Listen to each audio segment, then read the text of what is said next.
Production आपकी खिदमत में सलाम पेश करता है। आज बहुत ही एक खुशखबरी भी है मेरे पास और मैं चाहता हूं कि वो खुशखबरी मैं अपने मेहमान जो कि मेरे साथ अमेरिका से हैं, जनाब शकील अंजम साहब, मैं उनकी जुबानी आपको सुनाऊं।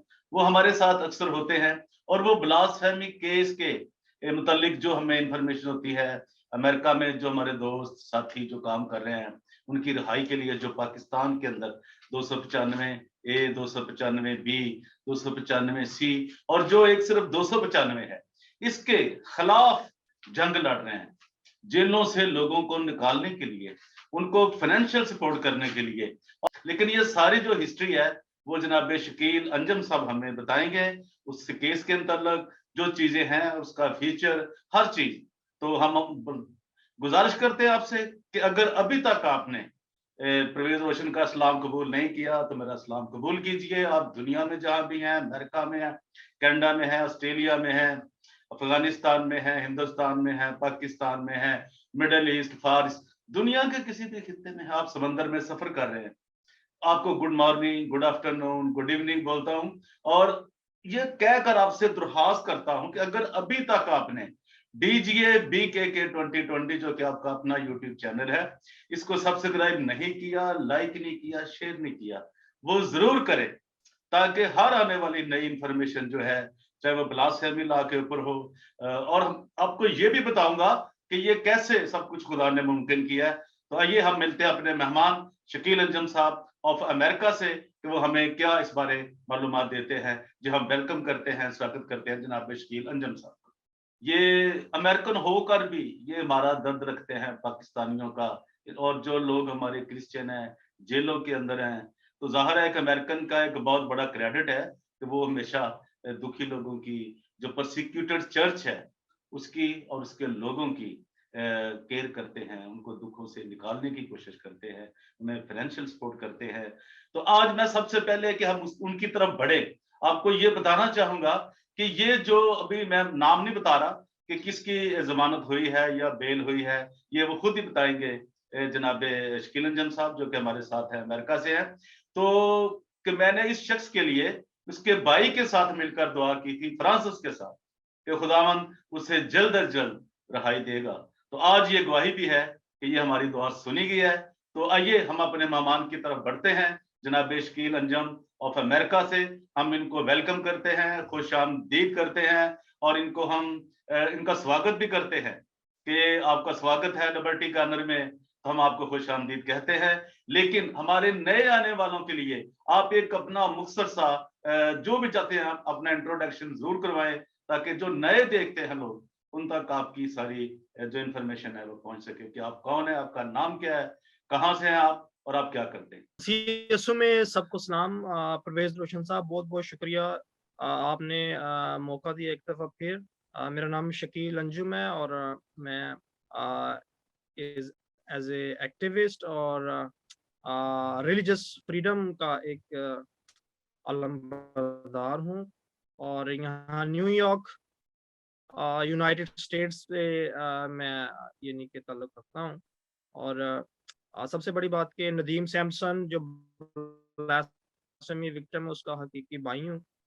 और आज आज पाकिस्तानी कलीसिया के लिए, कम्युनिटी के लिए जो पाकिस्तान में है और पाकिस्तान से बाहर है, ओवरसीज कम्युनिटी के लिए भी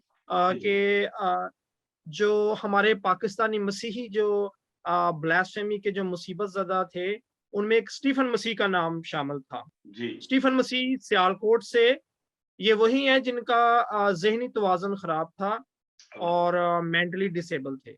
जी तो जी ये सियालकोट का केस था। तो ये पिछले वीक में इनकी जो ज़मानत के ऑर्डर हुए हैं जी सॉरी, ये जो हाई कोर्ट से। जी। तो लाहौर हाई इनका कोर्ट, ट्रायल जो लाहौर हाई कोर्ट से। लाहौर हाई कोर्ट से, जी। इनका ट्रायल पहले जो था वो सेशन कोर्ट लाहौर में था और बाद में फिर इनको जेल मुंतकिल कर दिया गया सियालकोट में। तो फिर इनका जो ट्रायल था वो वहाँ पे पसरूर का जो सेशन कोर्ट है वहाँ पे भी कुछ देर तक रहा। यानी जी कि जब आप किसी की बेल फाइल करते हैं तो ट्रायल जो होता है वो साथ साथ चलता रहता है। अच्छा। ट्रायल अलग से चलता रहता है, उसमें गवाह पेश होते हैं, जबकि जो जमानत की जो अर्जी या दरखास्त है, पिटीशन है, वो अलग से कोर्ट में चलती है, उसको अलग से फॉलो अप किया जाता है। जी तो ये केस का मैं बताने लगा हूँ कि ये 10 और 11 मार्च का वाकया है कि ये असल में कुछ लड़ाई झगड़ा हुआ। जी ये है दो चक इमरानपुरा बेदिया, जिला सियालकोट। जी तो ये चक इमरानपुरा बेदिया में ये शायद वहाँ पे मिक्स जो कम्युनिटी रहती हैं, मसीही और गैर मसीही। तो इनका ये था कि इनका जो घर था, उनकी जो ऊपर की छत थी वो एक मुश्तरक छत थी, और जो मुद्दई पार्टी थी उन्होंने कोई कबूतर वगैरह, उनका यानी शौक था, कबूतरबाज थे वो। तो जी उनका जो कबूतर था वो उड़ के इनकी छत पे आ गया, जिससे इनके दरमियान गर्मी सर्दी हुई, आर्गूमेंट्स हुई। तो ये जो जी स्टीफन मसीह था, ये तो अपने वालदा से, अपनी बहन से और अपने भाई से यानी कि गुस्से में बात कर रहा था। तो मे बी कि कहीं कोई गाली भी निकल गई हो। तो अब ये जो इनके पड़ोसी थे, पड़ोसियों की जो औरत थी वो इनके घर आई, उसने कहा कि भाई ये जो गाली दी है, ये हम्म, इसने, स्टीफन मसीह ने मुझे गाली दी है। ठीक है। वो फिर अपने घर से, ये 10 मार्च की मैं आपको 2019 की बात बता रहा हूँ। तो हम्म, वो फिर औरत अपने घर से मर्द लेके आई है, उसका नाम था मोहम्मद मुदस्सर। तो ठीक है। मोहम्मद मुदस्सर आया है, तो उसने फिर स्टीफन मसीह को उसके घर में घुसकर मारा पीटा है, बहुत मारा पीटा है। और ठीक फिर है। वो कह के गया कि मैं अगले दिन फिर आऊंगा, और वही ठीक हुआ। 11 मार्च को 2019 वाले दिन वो पूरा प्लान करके आया, क्योंकि वो 10 मार्च को एक दिन पहले इनको थ्रेट करके गया था, झूठा केस है वो बनाऊंगा आपके ऊपर और मैं पूरा हजूम लेके आऊंगा। ठीक है। वही हुआ, अगले दिन वो पूरे हजूम के साथ आया है, और अपने जो मजहबी लीडरान है उनको, और जो इंतहा पसंद जो मॉब है उसको साथ लेके, और इन्होंने उनके घर पे हमला कर दिया। ठीक है। उनको फिर दोबारा मारा पीटा है। इवन कि इसकी जो जवान बहन है, हमशीरा, उनको भी हम्म, मारा पीटा, और इनके घर को जो सी है आग लगा दी। तो ये बड़ी बहुत मुश्किल से जो उनसे अपनी जो जाने है वहां से बचा के तो भागे वहां से। और हम्म। ये जो है ये सारा वाकया है।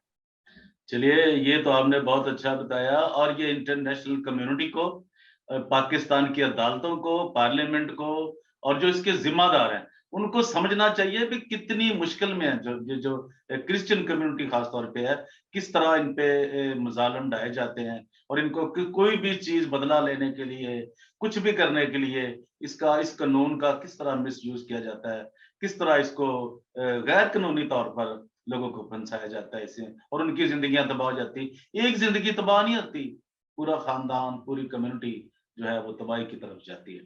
तो आपका बहुत शुक्रिया अशकील साहब, आपने इतनी बड़ी अहम बात बताई। तो हमें ये भी बताएं कि ये जो इंटरनेशनल एक लेवल पे एक इनकी एक हाइप क्रिएट हुई, तो उसमें किस तरह, कौन से लोग थे, कौन सी एनजीओ थी, किस तरह इन्होंने ये सारा काम किया इंटरनेशनल लेवल पे, इनको कैसे देखा गया, कैसे इनकी सपोर्ट की गई? शायद आपको याद हो कि मैंने आपसे ये बात शेयर की थी कि पिछले साल मैं अगस्त 2021 में मैं जब नदीम सैमसन से मिलने गया, तो मैं वहां पे पतरस मसीह और जितने भी दीगर हैं, स्टीफन मसीह, इन सब से मैं मुलाकात करके आया हूँ। तो ठीक है। अगस्त 2020 में ये वहां पे थे। सितंबर 2020 को इनको सियालकोट जेल में मुंतकिल कर दिया गया।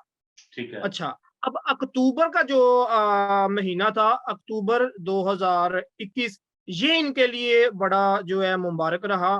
अक्टूबर 2021 में यूनाइटेड नेशन ह्यूमन राइट्स जो वहां पे एक उनका एक शुबा है, office of the high commissioner human rights का और रिलीजियस फ्रीडम का, ठीक है। वो डील करते हैं। तो उनमें एक स्पेशल रिपोर्टर है, अहमद शहीद साहब। तो उन्होंने यूनाइटेड नेशन में इनकी जो स्टीफन मसीह की जो आवाज उठाई, ये जी। मैं आपको बता रहा हूँ 21 और 22 अक्टूबर का। ठीक जैसे है। ही ये यूनाइटेड नेशन ह्यूमन राइट्स के अदारा में ये बात, आर्टिकल इनका पब्लिश किया गया, तो दूसरे रोज United States Commission of International Religious Freedom, hmm, USCIRF की जो कमिश्नर है, उनका नाम है अनुरिमा भार्गवा। ये वही कमिश्नर हैं जिन्होंने नदीम सैमसन के लिए दिसंबर 2 को भी इन्होंने ही स्टेटमेंट दी और हुकूमत पाकिस्तान से मुतालबा किया कि जो नदीम सैमसन को रहा किया जाए। तो Good. इन्होंने ही, ये वही कमिश्नर हैं, इन्होंने 22 अक्टूबर 2021 को ट्वीट किया और हुकूमत पाकिस्तान से मुतालबा किया कि ये जो मेंटली जो डिसेबल हैं स्टीफन मसीह, इनको बिला जो मशरूत है वो रहा किया जाए, क्योंकि ये इनकी जो दिमागी तवाज़ुन थी ये उस केस, उस इंसिडेंट से पहले से खराब थी। क्या यार कि इंटरनेशनल कम्युनिटी ने कुछ इसके लिए कुछ सरगर्दा रही, कोई मेहनत की, स्ट्रगल की, या लोकल कम्युनिटी ने, जैसे आपने बताया कि इंटरनेशनल लेवल पे तो ये बात यूएनओ के नुमाइंदे ने की है, तो क्या आप किसको इसका क्रेडिट देते हैं? अभी तो जमानत की बात है, बेल आउट हुआ है वो स्टीफन जी। हाँ जी, मेरे नजदीक ये मेरी अपनी राय है। तो मैंने जो केस को स्टडी किया है, क्योंकि इनका जब केस सुन लीजिए, Punjab institute of mental health के पास गया है, मेडिकल बोर्ड के पास गया है, तो वहां पे डॉक्टर अनिल शफी डॉक्टर है कि ये मेंटली डिसेबल है। तो मैं समझता हूँ सबसे पहले उन डॉक्टर्स को मैं सलाम पेश करता हूँ, उनको अप्रिशिएट करना चाहिए कि उन्होंने गैर जानबदारी का मुजाहरा करते हुए उन्होंने, हाँ जी, सच लिखा, हकीकत लिखी कि ये बंदे का जो ज़हनी तवाज़ुन है वो खराब है। ठीक है जी। दूसरा जो है वो है इनके जो डिफेंस लॉयर हैं इस केस में स्टीफन मसीह के, वो हैं राना अब्दुल हमीद साहब। ये तो जी बहुत बड़ा, जिन्होंने मेहनत की है, स्ट्रगल किया है, और ऐसे केसों में आपको पता है वो तो कोई वकील तैयार भी नहीं होता। ये हमें हर रोज यही हमारे तक खबरें आती रहती हैं। तो हमें ये बताएं कि ये इस केस में जो सैफुल मलूक साहब हैं, जो कि ये माने जाते हैं कि जो ब्लास्फेमी केस के जी वो काम करते हैं, अब वो बाकी बातें हम नहीं करेंगे, और वो जो पीटर साहब हैं, वो जो डैलन साहब हैं, पीटर डैलन साहब, उनका जो नाम है, जो यूरोपियन यूनियन से, उनका क्या किरदार है इसमें, आप ये हमें बताएंगे? इस केस में सैफुल मलूक साहब का, पीटर वन डैलन नेदरलैंड के जो रिप्रेजेंटेटिव हैं यूरोपीय यूनियन में, और जोसेफ जैनसन बट्टी का इस केस से कोई ताल्लुक वास्ता नहीं है, इसमें उनका कोई किरदार नहीं है।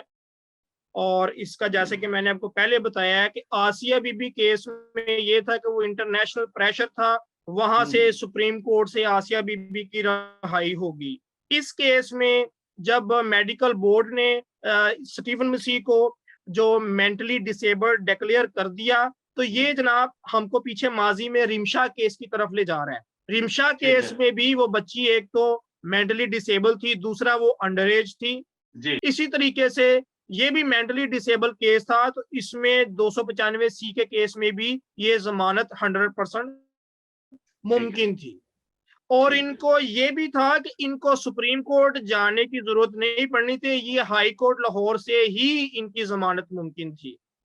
ठीक है, चलिए जी, ये तो बहुत अच्छा आज आपने जो चीजें क्लियर की हैं, और कम से कम जो लोग वो कौवे जो सिर्फ अंडे खाते हैं और जो फाख्ता है बेचारी वो दुख सहती है, तो आज क्लियर हुआ कि कौवे कौन है और फाख्ता कौन है। ये एक बड़ी क्लियर बात होगी। ये तो हम अदबी जुबान में, अच्छी जुबान में कह रहे हैं। ये मुझे बताएं कि मुस्तकबिल करीब में, जो मुस्तकबिल में इसको, स्टीफन को, उसकी फैमिली को, या जो हम इस वर्कर हैं, जो केस वर्कर भी हैं और जो देखते हैं, हमें किन मराहिल से गुजरना पड़ेगा इनके खानदान को रेस्क्यू करने के लिए और स्टीफन मसीह को रेस्क्यू करने आया कि ये बेल के बाद क्या होगा, ये केस तक इंतजार करना पड़ेगा, या कैसे इनको देख रहे हैं आप? ये मुझे जरा थोड़ा सा। अच्छा, ये बड़ा अच्छा सवाल किया आपने। तो इसमें इसका जवाब देने से पहले मैं आपको ये बताना चाहता हूँ, ये नाजरीन नोट कर लें और ये गूगल पे चेक कर सकते हैं कि इस केस में जो फंडिंग की वो नेदरलैंड की एक ऑर्गेनाइजेशन थी। मैंने आपको उनकी पिक्चर्स भी भेजी हैं। उन्होंने पिछले साल विजिट भी किया है पाकिस्तान में और स्टीफन मसीह की फैमिली को भी विजिट किया है। वो राना अब्दुल हमीद साहब से भी मिले। वो जो टीम है, वो जो ऑर्गेनाइजेशन है, उस ऑर्गेनाइजेशन का नाम है स्टिचिंग HVC। स्टिचिंग HVC ये नेदरलैंड की बहुत बड़ी तंजीम है, जिन्होंने पहले आसिया बीबी में भी फाइनेंशियल जो हेल्प है, शगुफ्ता कौसर और शफकत इमानुअल केस में भी उन्होंने बहुत सारे फंड्स पाकिस्तान में प्रोवाइड किए। ठीक है। जो पाकिस्तान में ऑर्गेनाइजेशंस काम कर रही थी। तो ये फंडिंग जो ऑर्गेनाइजेशन है ये स्टिचिंग एचवीसी है, और लॉबिंग करने वाली थी वो थी जुबली कैंपेन यूएसए। तो जुबली कैंपेन यूएसए ने जो पिटीशन लिखी यूनाइटेड नेशन में और यूसर्फ में, तो मैं ये भी बात आप नोट फरमाएं, कोई भी ऑर्गेनाइजेशन जब एक लेटर या पिटीशन लिखती है किसी रहाई के लिए, मजहबी कैदी के लिए, तो उसमें सिर्फ उसी के साइन नहीं होते, उसने बहुत सारी दूसरी ऑर्गेनाइजेशंस के सिग्नेचर और दस्तखत करवा के फिर ये यूनाइटेड नेशन के हेडक्वार्टर्स में या यूसर्फ में या यूरोपीय यूनियन में फिर ये पिटीशन जो है वो सबमिट की जाती है। तो अब सवाल जो आपने किया है मैं उसी की तरफ आ रहा हूँ। तो यही जो दो बड़ी ऑर्गेनाइजेशन है, स्टिचिंग एचवीसी नेदरलैंड और जुबली कैंपेन यूएसए, इनका फर्ज है कि जैसे ही कोर्ट के ऑर्डर्स बाहर रिलीज होते हैं, वो उनको कोर्ट के ऑर्डर से सबसे पहली बात इनके मचलके भरने होंगे, जिन्हें हम इंग्लिश में श्योरिटी बॉन्ड कहते हैं। उसके बाद फिर इनको प्रोटेक्शन में जो जेल से निकाला जाएगा, और फिर इनके एवैक्यूएशन के लिए जो सी है वो फौरी तौर पे इनको एवैक्यूएट जो से करना चाहिए। और मैं ये भी बताना चाहूँ कि अगर कोई भी पाकिस्तान में, जैसे ये जोसेफ जैनसन भट्टी अगर कोई दावा करती है, तो मेरी उनसे रिक्वेस्ट है कि आप इनके फौरी एवैक्यूएशन के लिए जो है वो इकदाम करें, जैसे कि इन्होंने अपनी जो बहन शगुफ्ता कौसर और शफकत इमानुअल के लिए किया। ऐसे ही इनका जो है वो और इनकी फैमिली का फौरी तौर पे इनको जो है वो सेफ जो हाउस है और मुल्क पाकिस्तान से जो है इनको एवैक्यूएट करना चाहिए। चलिए, आज हम आपका शुक्रिया अदा करते हैं, हमेशा करते रहेंगे। आप अपना टाइम निकालते हैं जनाब इश्कील अंजुम साहब, हम आपके शुक्रगुजार हैं, आपको सल्यूट करते हैं, और फिर भी हम आपको दावत देते रहेंगे। और आज खास तौर पे कि आपने हमें एक अच्छी खबर दी है कि स्टीफन मसीह की बेल जो है वो कबूल हो गई है, एक्सेप्ट हो गई है। इसके लिए, इस खबर के लिए हम आपके शुक्रगुजार हैं। और तमाम पूरी दुनिया के अंदर जो पाकिस्तानी मसीही कम्युनिटी है उसको ये खुशखबरी सुनाकर, ये गुड न्यूज देकर हमारा जो हम अपने आप को इत्मीनान में महसूस करते हैं। Thank you very much. आज के लिए इतना ही। God bless you all. Thank you very much.